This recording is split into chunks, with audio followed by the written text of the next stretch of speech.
الحمد لله نحمده ونستعينه ونستغفره ونؤمن به ونتوكل عليه ونعوذ بالله من شرور أنفسنا ومن سيئات أعمالنا من يهده الله فلا مضل له ومن يضلله فلا هادي له ونشهد أن لا إله إلا الله وحده لا شريك له ونشهد أن سيدنا ومولانا محمدا عبده ورسوله أما بعد أعوذ بالله من الشيطان الرجيم بسم الله الرحمن الرحيم وإنه لعلم للساعة فلا تمترن بها واتبعون وعن حذيفة رضي الله تعالى عنه قال اطلع النبي صلى الله عليه وسلم علينا ونحن نتذاكر قال رسول الله صلى الله عليه وسلم ما تذاكرون قالوا نذكر الساعة اللهم صل على محمد النبي الأمي وعلى آله وسلم تسليما. میرے عزیز اور بزرگوں، قیامت کا آنا یقینی ہے. اللہ تبارک و تعالیٰ نے اپنے کلام پاک میں متعدد آیات میں یہ بات فرمائی ہے کہ قیامت اچانک آئے گی. لا تأتیکم الا بغتہ یسألونک کأنک حفی عنہا. نبی جی، یہ لوگ آپ سے قیامت کے متعلق پوچھتے ہیں اور ایسا گویا کہ آپ اس کو چھپا رہے ہیں. قیامت ایک ایسی چیز ہے کہ جس کا آنا یقینی ہے، اور اس کے آنے کے متعلق حدیث جبرائیل میں ہے. حضرت جبرائیل علیہ الصلوۃ والسلام نے اللہ کے رسول علیہ الصلوۃ والسلام سے پوچھا قیامت کب آئے گی؟ آپ علیہ الصلوۃ والسلام نے جواب دیا من مسئول عنہا بعالم من السائل. وہی جواب شراح حدیث فرماتے ہیں کہ ایک مرتبہ حضرت عیسیٰ علیہ السلام نے حضرت جبرائیل سے پوچھا تھا. جو جواب حضرت جبرائیل نے دیا تھا وہی جواب اللہ کے رسول نے حضرت جبرائیل علیہ السلام کو دیا. عیسیٰ علیہ السلام نے پوچھا تھا قیامت کب آئے گی، تو جبرائیل علیہ السلام نے کہا تھا جس سے پوچھا جا رہا ہے وہ پوچھنے والے سے کوئی زیادہ جانکار نہیں ہے. مقرب فرشتہ بھی اللہ کے بہت نزدیکی جس فرشتے کو حاصل ہے وہ قیامت کی تاریخ اور قیامت کے آنے کا متعین وقت اسے بھی معلوم ہے.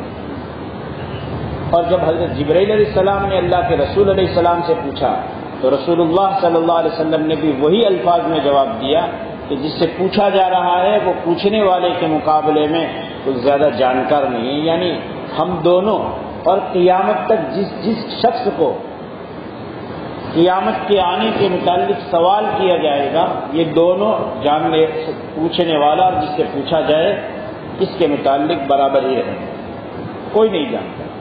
اور اللہ فرماتے ہیں لا تأتیکم الا بغتہ، یہ قیامت تمہارے پاس اچانک آ جائے گی.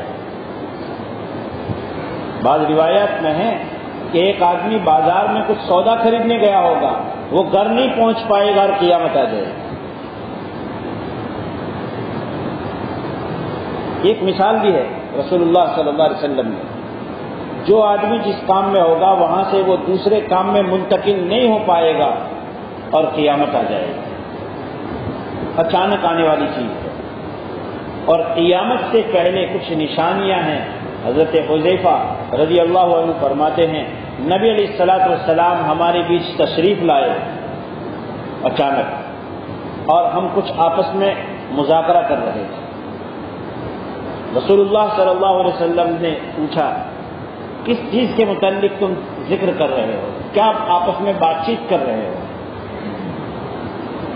حضرت حذیفہ فرماتے ہیں ہم نے عرض کیا یا رسول اللہ قیامت کے آنے کے متعلق ہم تذکرہ کر رہے ہیں. آپ نے فرمایا اس وقت تک قیامت قائم نہیں ہوگی جب تک اس سے پہلے 10 نشانیاں ظاہر نہ ہو جائیں. تاریخ تو طے نہیں، وقت تو طے نہیں، مہینہ اور سال کوئی کہہ نہیں سکتا، لیکن اتنی بات طے ہے کہ اس سے پہلے 10 بڑی بڑی نشانیاں ہوگی، اور ان 10 نشانیوں سے پہلے چھوٹی موٹی نشانیاں بھی پائی جائے گی۔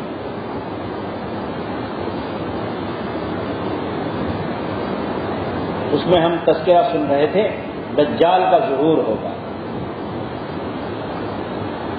عراق اور شام کے درمیان کے ایک علاقے سے یہ لوگوں کے سامنے ظاہر ہوگا۔ اللہ کے رسول علیہ الصلوۃ والسلام نے فرمایا کہ قبیلہ قطن کے عبد العزیٰ نامی شخص کے ہم شکل وہ ہوگا۔ آپ علیہ الصلوۃ والسلام نے یہ بھی بیان فرمایا کہ وہ آئے گا، اس کے بال بڑے بڑے ہوں گے، آج وہ زنجیروں میں جکڑا ہوا ہے۔ حضرت تمیم داری رضی اللہ تعالیٰ نے ایک مرتبہ مدینہ منورہ میں تشریف لایا سفر سے، اور آ کر کے اللہ کے رسول علیہ الصلوۃ والسلام کو اپنے سفر کے احوال سنائے۔ آپ علیہ الصلوۃ والسلام نے صحابہ کو پھر جمع کیا، اور صحابہ کو جمع کر کے فرمایا، سنو تمہارا بھائی تمیم تم سے کچھ حالات سناتا ہے۔ حضرت تمیم داری فرماتے ہیں کہ ہم لوگ ایک کشتی میں سفر کر کے جا رہے تھے، ہماری کشتی ٹوٹ گئی اور ہم ایک جزیرہ پر پہنچ گئے، ایک ٹاپو پر پہنچے، وہاں کچھ لوگ تھے، وہ ہمیں پکڑ کر لے گئے۔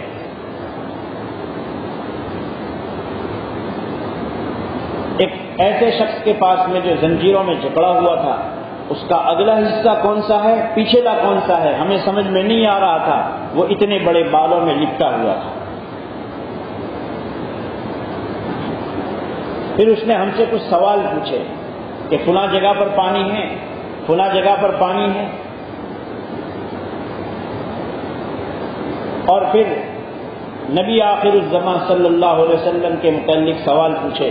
اس نے کہا اب ایک زمانہ قریب ہے کہ میں اس زنجیر سے چھوٹوں گا اور انسانیت کے پاس پہنچ جاؤں گا۔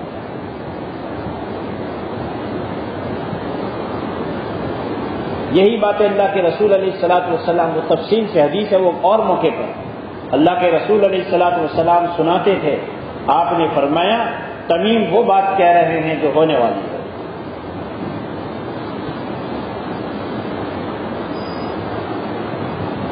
جس کو مستقل پہچانا ہی جاتا ہے حدیث الجساسہ۔ رہی بات یہ کہ آج ایسی کون سی جگہ، جیسے مودودی صاحب کو سوال ہے، اور ان کو ہونا ہی چاہیے، جو رسول اللہ صلی اللہ علیہ وسلم کو آخری رسول نہ مانے، وہ جتنے گوتے کھائے اور جتنی مرتبہ وہ گمراہ ہو وہ کم ہے۔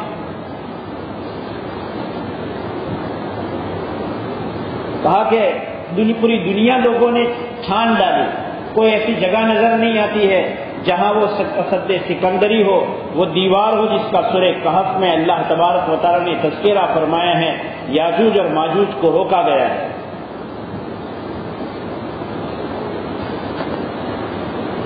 آج بھی ایسی دنیا میں جگہیں ہیں جہاں لوگ پہنچ نہیں پائے، اور اللہ تبارک و تعالیٰ نے اپنی قدرت کے ایسے نمونے رکھے ہیں کہ لوگ اس جگہ پر پہنچ نہیں پائے۔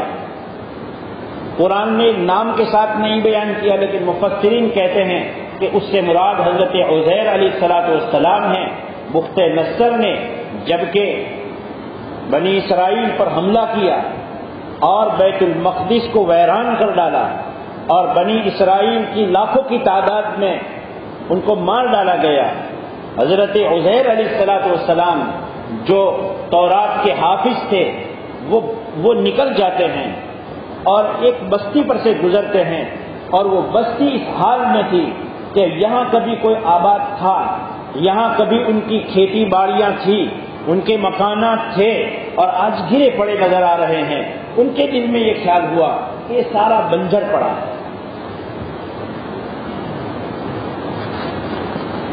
انا یحیی ھذہ اللہ بعد موتھا، اللہ تبارک و تعالیٰ کے نبی کو اللہ کی کسی قدرت پر شک نہیں ہوتا۔ یقیناً اللہ اس بستی کو قیامت میں جبکہ میدان محشر میں حاضر کیے جانے کے لیے سور پھونکا جائے گا اور آواز لگے گی، اللہ اس بستی کو زندہ تو کریں گے ہی، لیکن اس کی شکل کیا ہوگی؟ اللہ فرماتے ہیں فَأَمَاتَهُ اللَّهُ مِائَةَ عَامٍ ثُمَّ بَعَثَهُ، اللہ نے انہیں وہیں 100 سال کے لیے سلا دیا۔ اور عجیب اللہ کی قدرت، حضرت عزیر علیہ السلام ایک چٹیل میدان میں ایک جگہ پر سو رہے ہیں، اور ایک دن نہیں، 2 دن نہیں، 100 سال کی مدت ان کی پوری ہو رہی ہے، کسی کی نظر بھی نہ پڑی، کیڑے مکوڑے نہ چڑھے، پھاڑ کھانے والے جانور نہ آئے، اور ان کی سواری جو ان کا گدھا تھا اس کا گوشت اتر جاتا ہے، ہڈیوں سے ہڈیاں جدا ہو جاتی ہے، سب الگ ہو جاتا ہے، ساتھ میں جس توشے کو لے کر چلے ہیں وہ توشا بگڑتا نہیں۔ عجیب اللہ کی قدرت کے نمونے ہیں۔ حضرت عزیر محفوظ ہیں۔ ذرا ہم سوچیں، ہمارے گھر میں اگر کوئی بیمار پڑ جاتا ہے، بستر کو لگ جاتا ہے، چند دن گزرتے ہیں، مہینہ 2 مہینہ گزرتا ہے، اس کے بدن پر بستر پر لگے رہنے سے گوشت پر چھالے پڑنا شروع ہوتے ہیں اور چمڑی اترتی ہے، گوشت کھانا شروع ہو جاتا ہے، اور آدمی پریشانی میں اور مصیبت میں پڑ جاتا ہے۔ 100 سال کا عرصہ ہے، بدن کو کچھ نہیں ہو رہا، کھانا جو ساتھ میں تھا وہ سڑتا نہیں، اور سواری جو ہے وہ مر جاتی ہے، اور اس کی ہڈیاں ان کے پاس میں پڑی ہوئی ہیں۔ مجھے تو بتانا یہ ہے کہ حضرت عزیر علیہ السلام ایک چٹیل میدان میں 100 سال تک سوئے ہوئے ہیں، ساتھ میں کھانا ہے، کوئی کتا بلی آتا نہیں ہے، سورج کی دھوپ لگ رہی ہے، آنکھ کھلتی نہیں ہے، سواری ہے وہ ختم ہو رہی ہے، اور کسی کی نظر وہاں پہنچتی نہیں ہے۔ اللہ قادر ہے کہ کسی جگہ پر انسانیت کو جانے سے روک دے، اس کی جو شکل صورت اللہ اختیار کرنا چاہے، وہ خالق الصور ہیں، انسانوں کی، جانوروں کی، کیڑوں مکوڑوں کی، تمام کی شکلوں اور صورتوں کو پیدا کرنے والا میرا اللہ اس بات کی طاقت رکھتا ہے کہ جہاں جس کو چاہے جانے دے، جہاں چاہے پوری انسانیت کو روک دے۔ اور ٹیکنالوجی کے دعوے دار بھی بہت سی جگہوں کو آج تک نہیں پا سکتے۔ کبھی کوئی فلائٹ گر جاتا ہے، سال 10 سال گزر جاتے ہیں، 143 مسافر ساتھ میں ہیں، اور وہ کہاں گم ہو رہا ہے کسی کو پتہ نہیں چلتا، اس کا ملبہ نہیں مل پاتا، اس کے ملبے تک نہیں پہنچ پاتے، اس کی وہ پیٹی نہیں نکال پاتے کہ کس وجہ سے یہ معاملہ ہوا، ذرا اس کو ریکارڈ چیک کیا جائے۔ یہ اللہ ہے جو لوگوں کی نظروں کو، لوگوں کے دماغ کو، لوگوں کی آنکھوں کو، لوگوں کی سوچنے کی طاقت کو بریک لگانے کی طاقت رکھتا ہے۔ ایک دن یقینی طور پر یہ حال ہوگا کہ حضرت مہدی کا ظہور ہو چکا ہوگا، عیسیٰ علیہ السلام کا آسمان سے اترنا نہیں ہوا ہوگا، اس درمیان میں دجال نکلے گا، اور اللہ کی طرف سے اس کو 40 دن کی ایک لمبی ڈھیل دی جائے گی۔ آپ علیہ السلام فرماتے ہیں ایک جماعت کے پاس، ایک قوم کے پاس جا کر کے وہ دعوت دیتا کہ مجھے خدا مانو۔ آپ علیہ السلام نے فرمایا، 2 احادیث کو پیش نظر رکھتے ہوئے محدثین فرماتے ہیں کہ اس کی ایک طرف کی آنکھ کی جگہ بالکل سپاٹ ہوگی، بائیں آنکھ اس کی سپاٹ ہوگی، نہ آنکھ ہوگی، نہ آنکھ کے بیٹھنے کی وہ خالی جگہ اور ڈلی ہوگی، بلکہ سیدھا سپاٹ اس کا چہرہ ہوگا، دانی آنکھ بھی نچوڑی ہوئی انگور کی طرح اس کی ہوگی، دونوں آنکھ سے عیبدار ہوگا، اس کی پیشانی پر کاف، فا اور را یعنی کافر کی نشانی لکھی ہوئی ہوگی، اور کہے گا میں خدا۔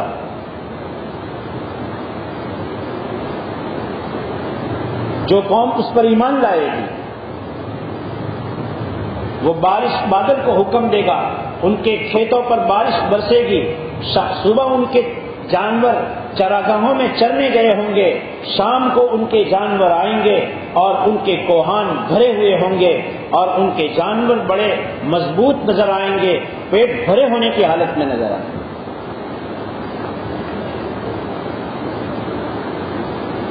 یہ ہوگا، یقینی ہوگا۔ آپ علیہ الصلوۃ والسلام ایک حدیث میں فرماتے ہیں، اللہ کے بندو اس پر ایمان نہ لانا۔ آپ علیہ الصلوۃ والسلام فرماتے ہیں اس کے ساتھ ایک جنت ہوگی، اس کے ساتھ ایک آگ ہوگی، جو آگ نظر آئے گی وہ آگ نہیں ہوگی، وہی اس میں میٹھا پانی اور جنت ہوگی، اور جو جنت نظر آئے گی وہ آگ ہوگی۔ تم گھبرانا نہیں، اس پر ایمان نہ لا کر کے اس آگ میں پڑنا، لیکن اپنے آپ کو اس کی جنت پر للچا کر کے اس میں مبتلا مت ہو جانا۔ ساری نشانی اللہ کے رسول علیہ الصلوۃ والسلام نے بیان فرمائی تاکہ کسی حال میں جب وہ ظاہر ہو جائے امت کا ایمان وہ سلب نہ کر سکے، امت کو اس کے ایمان سے محروم نہ کر سکے۔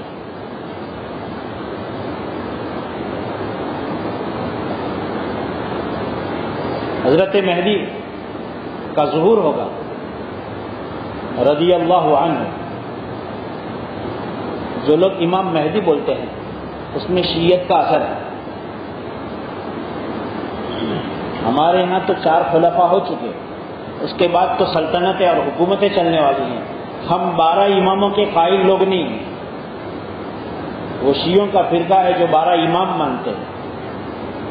اس لیے حضرت مہدی کو امام مہدی نہیں کہنا چاہیے بلکہ حضرت مہدی رضی اللہ عنہ کہنا چاہیے۔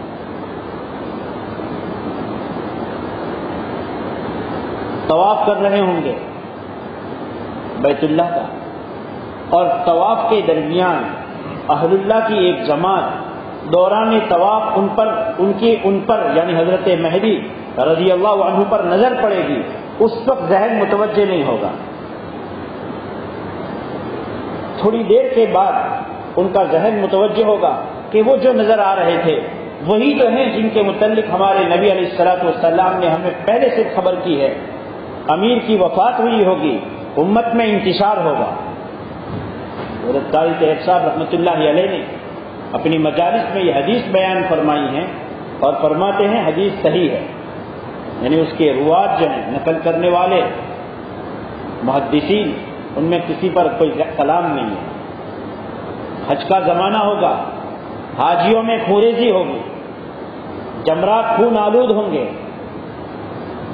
اور بڑی مقدار میں حاجی شہید ہوں گے، اور پھر لوگ کہیں گے کہ ہم کتنے برے ہیں کہ آپس میں لڑ مڑ رہے ہیں، چلو وہ اللہ کے ایک بندے ہیں، انہی کے پیچھے انہی کو ہم اپنا امام بنا کر ان کی تابعداری میں زندگی گزاریں۔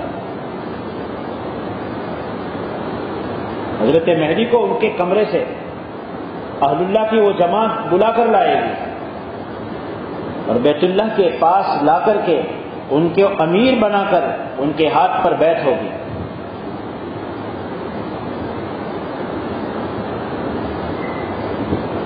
اللہ کی قدرت ہوگی، حضرت مہدی یہ پہلا موقع ہوگا، ان کے ساتھ میں کچھ لوگ معین مددگار بنیں گے، مکے سے نکلیں گے، مقام بیضا پر پہنچیں گے، اور سامنے سے ایک لشکر حضرت مہدی رضوان اللہ علیہ اجمعین رضی اللہ عنہ کو غلط ہیں، لوگوں کو گمراہ کرنے والے ہیں یوں کہہ کر کے ان سے مقابلے کے لیے آئیں گے۔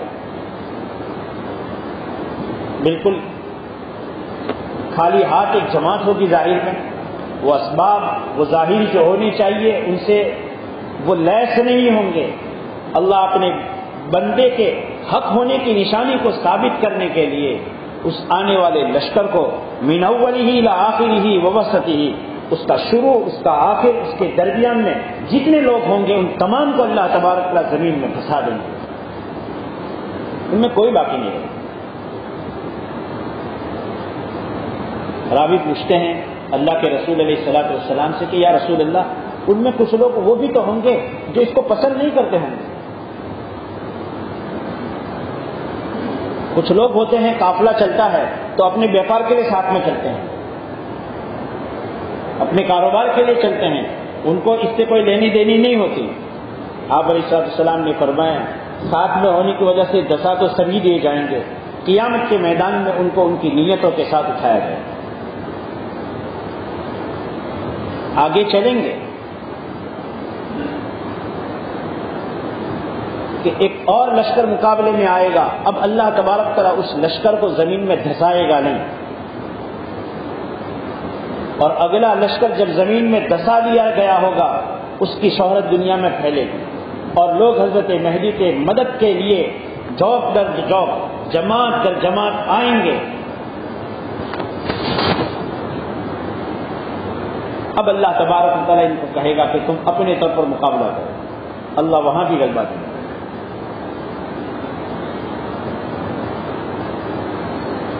شیخ الاسلام حضرت مولانا مفتی محمد تقی عثمانی صاحب کے بڑے بھائی مولانا مفتی شفیع صاحب رحمۃ اللہ علیہ کے صاحبزادے ہیں. بڑی گہری نظر شریعت پر رکھتے ہیں. حضرت فرماتے ہیں میرے اپنے علم کے مطابق اور اپنے مطالعہ کے مطابق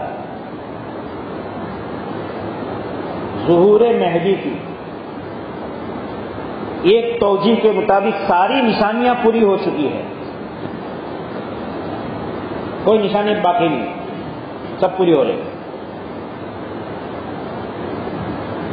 البتہ ایک دوسری توجیہ کرے اگر حدیث شریف کی تو اس اعتبار سے ایک نشانی باقی ہے. پھر حضرت فرماتے ہیں کہ مہدی کے ظہور سے پہلے،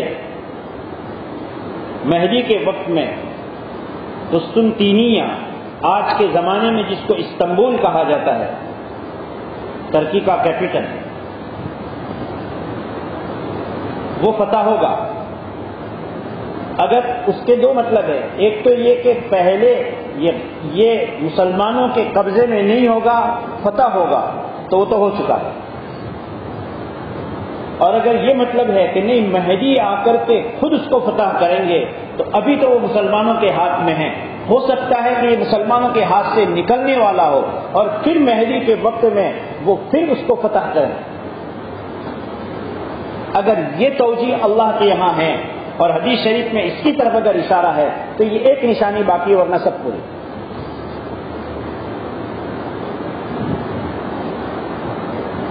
مال غنیمت تقسیم ہو رہا ہوگا اور اچانک اعلان ہوگا کہ دجال نکل آیا ہے. حضرت مہدی ایک جماعت مقرر کریں گے کہ جا کر کے تحقیق کرو کہ واقعے میں دجال نکلا ہے یا نہیں نکلا. وہ جھوٹ ہوگا، انسان کی شکل میں شیطان آواز لگائے گا، لیکن اس تحقیق کے بعد جب یہ آواز جھوٹی ثابت ہوگی اس کے بعد واقعے میں دجال نکل آئے گا.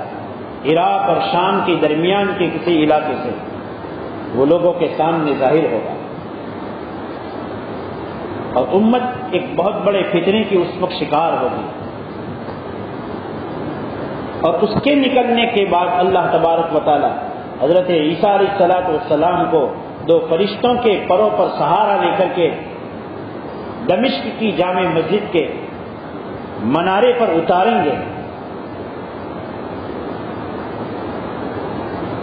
اور آپ علیہ السلام فرماتے ہیں ایسے اتریں گے کہ وہ دو زرد چادروں کو اوڑھے ہوئے ہوں گے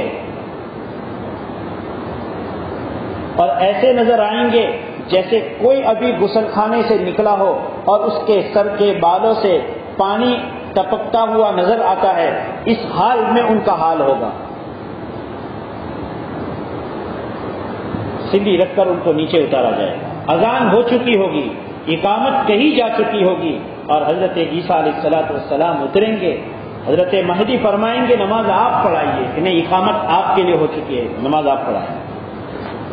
اگرچہ اس کے بعد وہ دوسری نمازیں پڑھائیں گے لیکن وہ نماز حضرت مہدی ہی پڑھیں. ساری چیز ہے کس وقت میں کون سی چیز ظاہر ہوگی کب شیطان جھوٹ بول کر کے لوگوں کو گمراہ کرنا چاہے گا، لشکر کہاں مقابلہ کرنے آئے گا، کون سی جگہ پر زمین میں دھسایا جائے گا، حضرت عیسیٰ علیہ السلام کس حال میں اتریں گے، کیسے لباس پہنے ہوئے ہوں گے، سر کا کیا حال ہوگا، یہ ساری نشانیاں کیوں بتائی جائیں؟ دجال کہے گا میں خدا ہوں، اور عیسیٰ علیہ السلام کو کہے گا یہ دجال ہے۔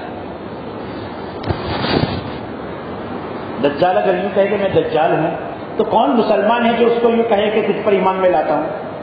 وہ تو کہے گا میں خدا ہوں، دیکھو میں بارش برساتا ہوں، میں تمہارے باپ دادوں کو زندہ کر کے بتاتا ہوں۔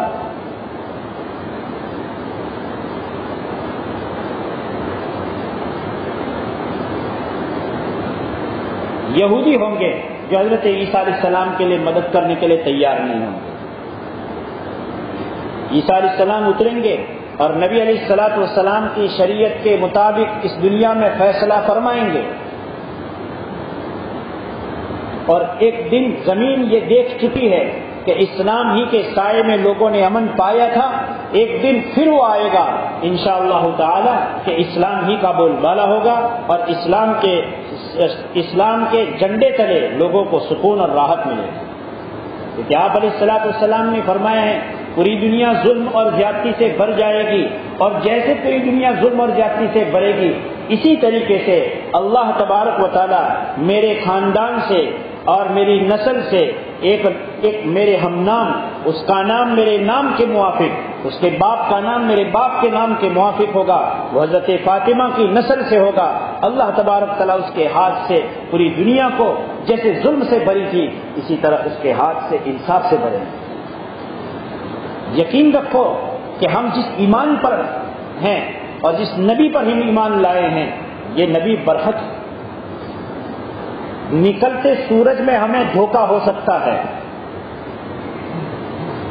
کہ سورج نہ ہو اور کچھ اجالا ہو، لیکن میرے نبی علیہ السلام کی جو پیشین گوئیاں اللہ تبارک و تعالیٰ نے کہی اور بتائی ہے وہ بالکل برحق ہے،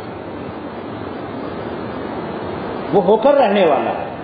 اور اتنی بات یقینی ہے کہ اس ایمان پر زندگی گزارنے پر قبر کی زندگی میں راحت ہے، اور قیامت کے بعد آخرت کے جو فیصلے ہوں گے وہ اس ایمان پر کامیابی نجات کے فیصلے ہونے والے۔ ظاہر میں یہ نظر آ رہا ہے کہ جب بھی کوئی آدمی کوئی کام لے کر اٹھتا ہے 10 لوگ اس کی ٹانگیں کھینچ کر کے اس اچھے کام کو روکنے والے، اور حکومتی پوری دنیا میں اسلام دشمن طاقتوں کی طرف سے اس کو دبانے کی سازشیں ہوتی ہے۔